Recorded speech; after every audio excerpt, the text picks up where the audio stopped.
विद्यार्थियों, आज हम आपके लिए बहुत महत्वपूर्ण जानकारी एवं आपके पढ़ने के लिए बहुत महत्वपूर्ण बिंदु लेकर ऑनलाइन वीडियो क्लास में उपस्थित हुए हैं। मैं अपने YouTube channel JPIC digital study के माध्यम से आपको महत्वपूर्ण जानकारियों के साथ साथ महत्वपूर्ण बिंदु प्रायः उपलब्ध कराता रहता हूं। आज हम आपको जो महत्वपूर्ण बात बताने जा रहे हैं वह आपके पाठ्यक्रम से संबंधित है। आपके पाठ्यक्रम में संक्रमण के दौरान को देखते हुए सरकार ने 30% की कमी की है, यानी कि आपको 70% पाठ्यक्रम का अध्ययन केवल करना है। आपके लिए ध्यान देने योग्य बात यह है कि पाठ्यक्रम में पूर्ण रूप से चैप्टर को, इकाइयों को नहीं हटाया गया है, उसमें से कुछ बिंदुओं को हटाया गया है जिन पर बोर्ड परीक्षा 2021 में जो प्रश्न बनने थे अब वो नहीं बनेंगे। हम जल्दी से आपको आपके पाठ्यक्रम की जो 30% की कमी की गई है उसकी जानकारी आप तक पहुंचा देना चाहता हूं। जैसा कि आप देख रहे हैं, हमने बोर्ड पर पूर्ण रूप से लिख दिया है कि आपको इन बिंदुओं को नहीं तैयार करना है।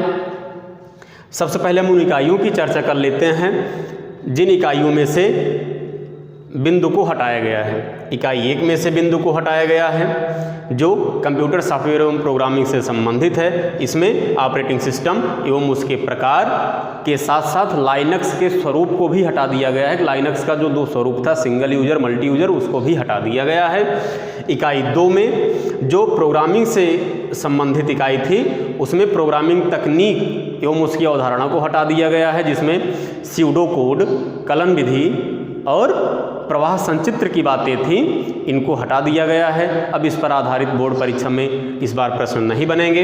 इकाई 3 प्रोग्रामिंग भाषा से संबंधित थी। प्रोग्रामिंग भाषा में जो बहुत प्रकार की भाषाएं जो मशीनी भाषा पर आधारित थी उस पर चर्चा नहीं की जाएगी, उसको हटा दिया गया है। इकाई 4 HTML प्रोग्रामिंग में वेब पेज हाइपरलिंक पर जो विषय बिंदु था उसको हटा दिया गया है। इकाई 6 में C प्रोग्रामिंग से संबंधित जो इकाई है उसमें इनहेरिटेंस, पॉइंटर, एक्सेप्शन हैंडलिंग जैसे पॉइंट को हटा दिया गया है। अब लास्ट में जो आपकी इकाई 7 बच रही है, इसमें डाटाबेस कॉन्सेप्ट है, नॉर्मलाइजेशन, इसमें जो है DBMS के पार्ट को हटाया गया है, RDBMS का पार्ट है। प्रिय विद्यार्थियों, हम आपको बहुत शीघ्र एवं आपके जो पाठ्यक्रम कम हुए हैं उनकी जानकारी आप तक हमने पहुंचा दिया है। आप इसी के अनुसार अपनी तैयारी करें।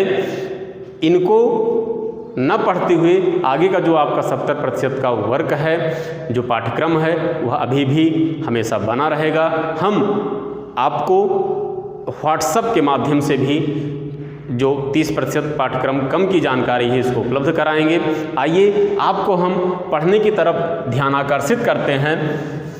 अध्याय क्रम 1 में सॉफ्टवेयर पर चर्चा हुई थी। सॉफ्टवेयर के प्रकार, सॉफ्टवेयर की आवश्यकता, सॉफ्टवेयर के कार्य हमने अपनी वीडियो क्लास में आपको उपलब्ध कराया है।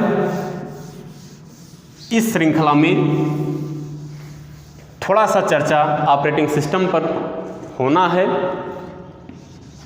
ऑपरेटिंग सिस्टम को हम जानेंगे, ऑपरेटिंग सिस्टम क्या है।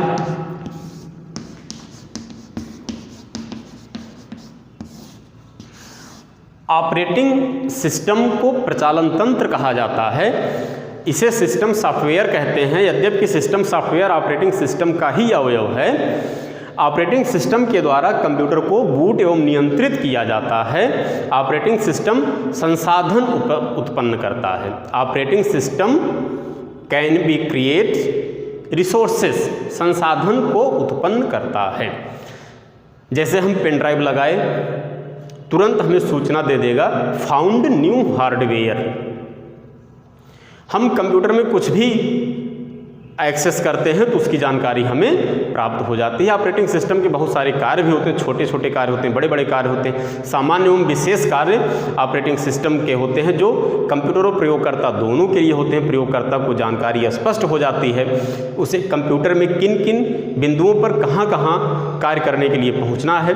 तो ऑपरेटिंग सिस्टम हार्डवेयर और प्रयोगकर्ता के मध्य संबंध को स्थापित करता है, कंप्यूटर को बूट करने के साथ साथ उसको कंट्रोल भी करता है। इसके साथ साथ जितने भी एप्लीकेशन सॉफ्टवेयर होते हैं उनके लिए एक प्लेटफॉर्म तैयार करता है जिस पर वह इंस्टॉल हो सकता है।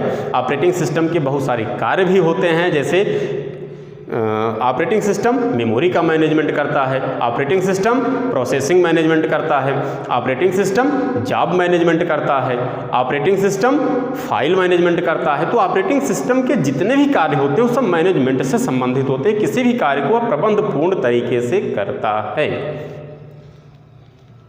आइए इसी के साथ साथ आपके पाठ्यक्रम में संकलित जो बिंदु है अनुवादक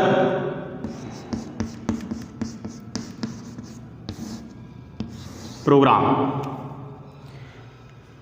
अनुवादक प्रोग्राम की आवश्यकता कंप्यूटर के लिए और प्रयोगकर्ता के लिए बहुत ही परम आवश्यक होती है, क्योंकि हम प्राकृतिक पहलू हैं, कंप्यूटर हमारा भौतिक पहलू है। दोनों के बीच में सामंजस्य को स्थापित करते हुए अपने कार्य को कंप्यूटर के द्वारा करना है। इस श्रृंखला में संपूर्ण सहायता जो हमें प्राप्त होती है वह ट्रांसलेटर प्रोग्राम के द्वारा होती है। ट्रांसलेटर प्रोग्राम से हमारा अभिप्राय है कि प्रयोगकर्ता की भाषा को समझते हुए उसको उसी की भाषा में आउटपुट प्रदान करने के लिए ट्रांसलेटर का प्रयोग किया जाता है। क्यों हमारी भाषा उच्च स्तरीय भाषा है। उच्च स्तरीय भाषा का अभिप्राय है जैसे हम और आप बात कर रहे हैं, हमारी भाषा आप समझ रहे हैं, हम आपकी भाषा को समझ रहे हैं। लेकिन कंप्यूटर हमारी भाषा को बिल्कुल नहीं समझता है, वह केवल अपनी भाषा समझता है। कंप्यूटर की केवल एक ही भाषा होती है, मशीनी भाषा। मशीनी भाषा का अभिप्राय होता है 0 अथवा 1। कंप्यूटर इसी भाषा को समझता है। हमारी जो फाइल मेमोरी में संग्रहित होती है वह इसी फॉर्म में संग्रहित भी होती है, क्योंकि जो मेमोरी में छोटे छोटे बिट्स बने होते हैं जिन्हें सेल कहा जाता है, उनका जो मान होता है वो 0 अथवा 1 ही होता है। इसलिए कहा भी जाता है कि कंप्यूटर 0 अथवा 1 के आधार पर कार्य करता है। अनुवादक प्रोग्राम जो है हमारे पाठ्यक्रम में 3 हैं। एक है